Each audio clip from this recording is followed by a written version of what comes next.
Alright, maayong adlaw sa tanan. Shout out po sa ating mga suki na nanonood, sa mga bago pong subscriber na sumuporta sa atin, sa mga bagong subscriber po nga nag-subscribe po sa ating YouTube channel. Marami pong salamat sa inyong pagtiwala, sa inyong pagkaintindi sa ating mga opinion, sa ating mga kuro-kuro dito.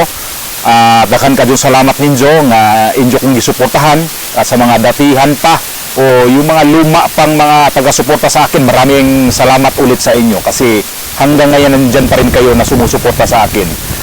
Nakita nyo naman ang ating topic ngayon sa pamamagitan po ng ating title na inamin ho nito ni bagong ombudsman ni Boyong Remulla na hindi pala nila kayang tanggalin itong mga impeachable official kagaya ho ng presidente at saka itong vice president natin. So akala ko nitong una, porkit siya ang ombudsman, ay kaya niya tanggalin itong si VP Sara. At inamin niya mismo sa interview nito sa 2x2 na hindi pala, wala silang saklaw na tanggalin si VP Sara sa kanyang pwesto sa pagka-vice presidente. Kasi ang pagkaintindi ko rin ito ay elected official siya At ganun din ang presidente. Wala rin siyang karapatan na tanggalin siya. So, ito yung balita na interview na may masmasan tayo dito. O maintindihan natin kung ano ba talaga ang trabaho ng ombudsman. Hanggang saan ba ang kanilang trabaho lang? Tapatan po at nanonood ang ating mga kababayan. Nandiyan po ba kayo? Kasama po ba sa priority nyo is to prosecute the Vice President Sara Duterte? Titingnan natin yung mga sa kanya, reklamo sa kanya kasi never ko nakita. Ang unang reklamo na final sa kanila ay actually final ni Sunny Trillanes. Hindi ko na nakita yon. Kasi nung dumating yung sa DOJ, ang nangyari, flash break yan ng dating Prosecutor General papunta ng Ombudsman. Kaya hindi ko nakita yung demandang yon. Ito naman demanda ng House, hindi ko yan pinapansin talaga kasi malayo yan sa bituka namin sa DOJ dahil ang amin nun ay ang dami-dami namin trabaho. Kaya hindi ko talaga, ngayon ko lang pag-aaralan yung mga kasong yan. Sa totoo lang. And besides, pwede po bang i-prosecute ang sitting Vice President kung hindi pa siya na-impeach? Sa totoo pwede. Pwede. Pwede hong i-investigate at pwede hong i-prosecute kung meron hong laman ng investigation na nagsasabi na liable siya for a criminal act. Ano yun di lang natin siya pwede tanggalin sa powers natin. Pero pwede natin i-prosecute po. Ganun lang po yan. Kahit po congressman tsaka senators, hindi po natin pwede i-remove yan, pero pwede natin i-prosecute. Kasi yun po yung sinasabi ng batas. So, in the same manner, pwede rin po bang imbestigahan at i-prosecute ang sitting president? Imbestigahan pwede. Sa totoo lang pwede. Oo. Paano yan? Kailangan hindi mo pwede i-remove. Kailangan impeachment pa rin ang proseso para sa impeachable officers. At sa iba naman, kagaya ng House, sila nag-expel ng member nila. Tsaka ang Senate, ganoon din. Sila rin nag-expel ng member nila. Kung hindi pwedeng i-remove, para saan yung investigasyon? O anong gagawin ng ombudsman do sa resulta ng anumang investigasyon ninyo? Ibibigay mo yan. Kung sabihin natin sa Senate President, ibibigay mo yan sa Senate President. Kung sa Senate kung senator ang nasa sakdal. At yung resulta ng investigasyon, ibibigay mo rin yan sa House. Actually, upon conviction lang yan aalisin. Kung na-convict na yan sa Sandigan Bayan, saka aalisin yan. Saka yan madadrop from the rolls. Kung Vice President? Ano ho yan? Impeachment pa rin yan. Ibibigay natin yan sa sa impeachment pa rin. Sa Speaker of the House for proper action. Pag meron pong conviction yan. Ang pagkaintindi ko kasi nung una, porkit si Boyong Remulla ay siya nang nagiging ombudsman, ay kaya niya tanggalin si VP Sara sa pamamagitan ho ng tadtarin ho ng kaso. Pero hindi pala. Although pwede, sabi nga niya, di ba, na pwede nilang i-convict o anong gagawin nila sa presidente. Kaya lang ibalik pa rin ang kanilang investigasyon, ang kanilang nagiging puno ng pag-imbestiga. Halimbawa, si VP Sara, ibalik nila to sa House of Representatives at saka dito sa Senate na kailangan pa rin i-impeach. So, ang power pa rin pala nito ay ang mga mambabatas. So, ang una kasi, hindi ko rin maintindihan At ang dami ko rin napanood ng mga vlogger, na mga tao na ganito nga ang opinion, ay si VP Sara, maano na yun, matanggal na yun, wala na yung mga didilis, wala na yung mga bubong mga didilis, mga ganon-ganon. Sabi ko, nung napanood ko to, itong video na to, itong interview niya, sabi ko, ay, ganon? Hindi pala pwede na tanggalin sa ombudsman itong si VP Sara at ibalik pa rin sa House of Representatives ito ang kanyang kaso kung sakali mang kung ano ang resulta sa kanyang ang kanyang pag-imbestiga sa ombudsman, kasi sabi niya mayroon nang na-file ng kaso itong si VP Sara dyan sa ombudsman at nanggaling din to sa kanyang departamento o dyan sa may Department of Justice. Tapos hindi daw niya nakita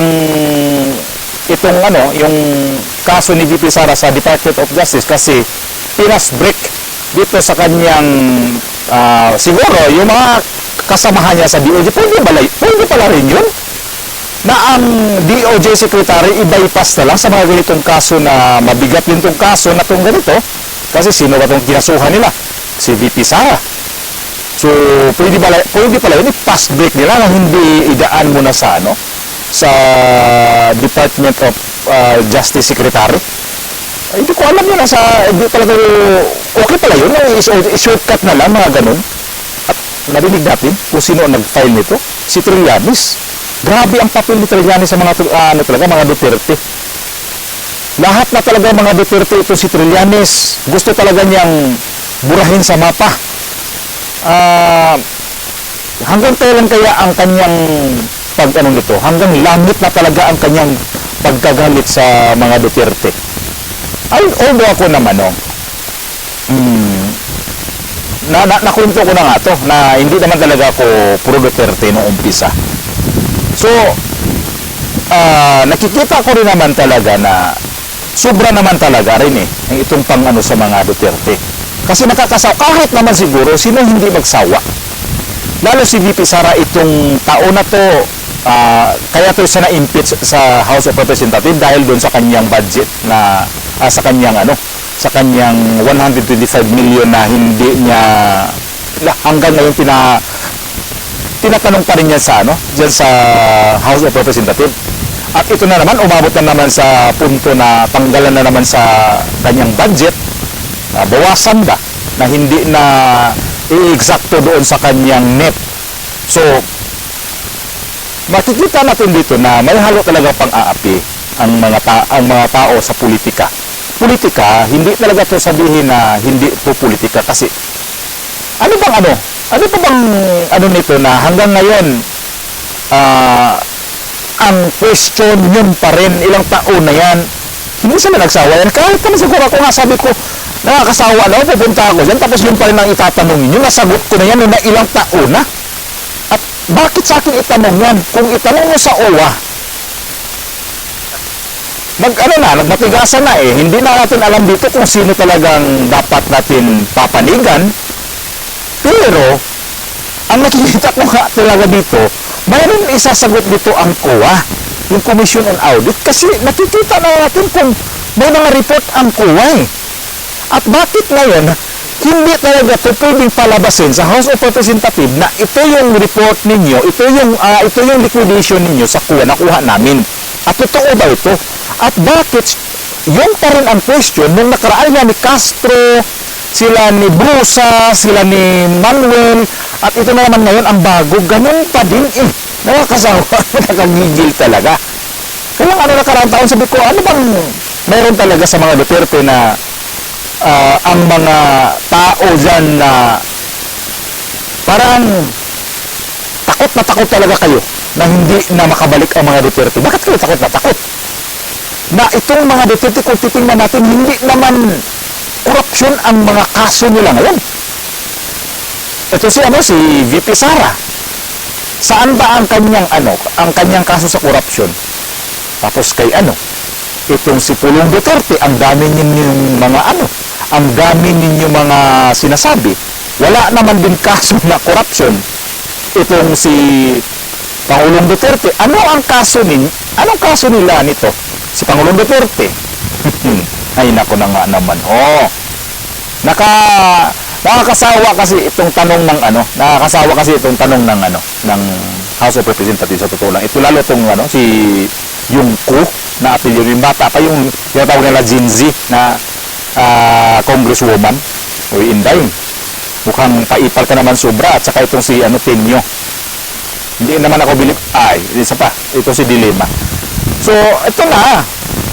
Ang pagkakaintindi ko nga talaga, balikan natin itong topic natin na pinaka-main topic natin. Akala ko nga talaga, itong si Remulla, kaya nandyan siya para tanggalin si VP Sara. Pero ang ano pala nito, ang kanya pala talagang papel lang dyan ay i-prosecute si VP Sara. So, kayang yung mga kaso na yan, kung ano ang kanilang makikita, so hindi naman siya pwede magtanggal, ibalik pa rin niya sa House of Representatives. So, pagdating sa House of Representatives, doon na naman, naman sa impeachment ulit. Kasi itong impeachment ngayon, bago lang, naka yan sa Supreme Court. Kung ano ang desisyon ng Supreme Court yan. Kasi questionably nga yun. Tapos, so antayin na lang nila itong 2026. So mag-file ulit yan.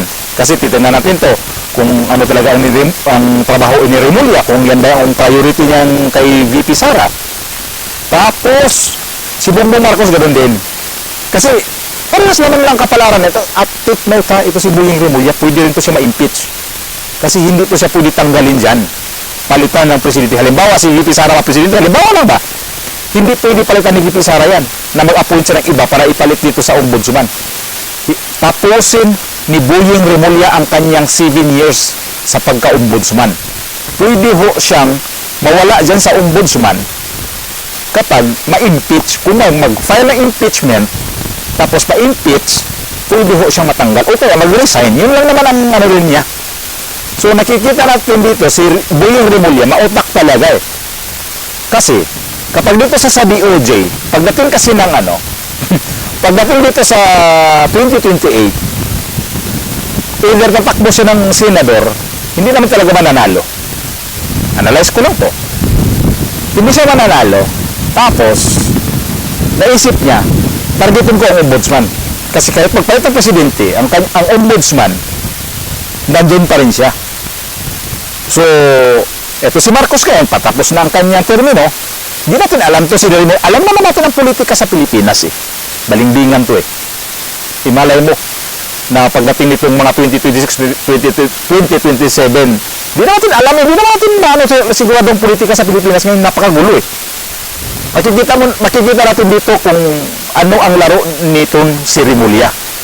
Kapag ito si Remulla, hindi niya ito masyadong mapiga to si VP Sara pagdating ng 2026 na mga kalagitnaan na something na.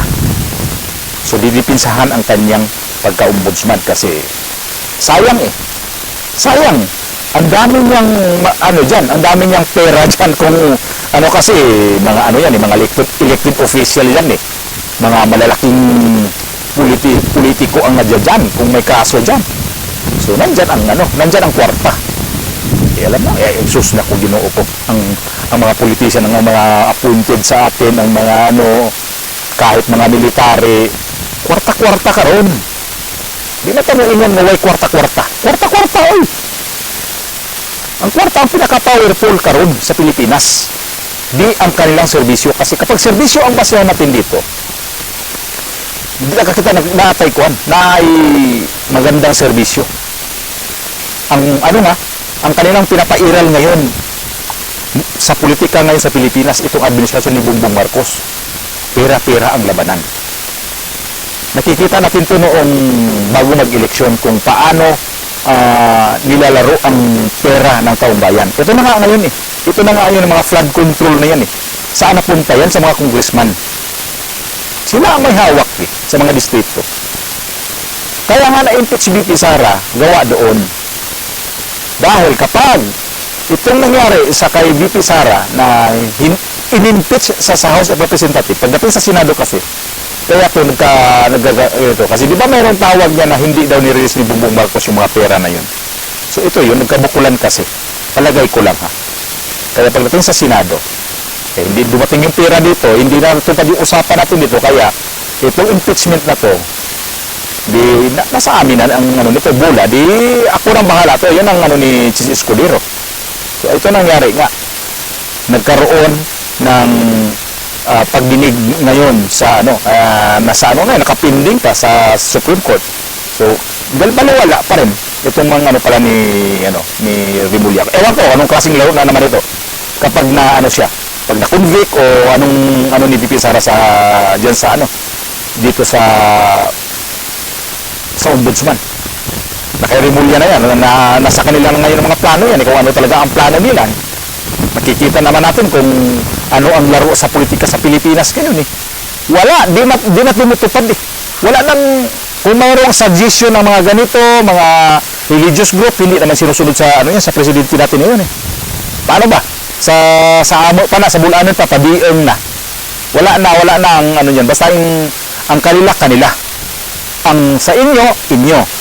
Ang wala sa buhol, injo, ija, aho. Muna tawag. So, booking na, si Boyong Remulla, na booking. O kaya, tawag natin dito, inamin na. Inamin talaga niya na hindi pala niya pwedeng tanggalin si VP Sara. So, matanggal si VP Sara sa kanyang pwesto, pamamagitan lang ng impeachment. So, trabahoin nyo to.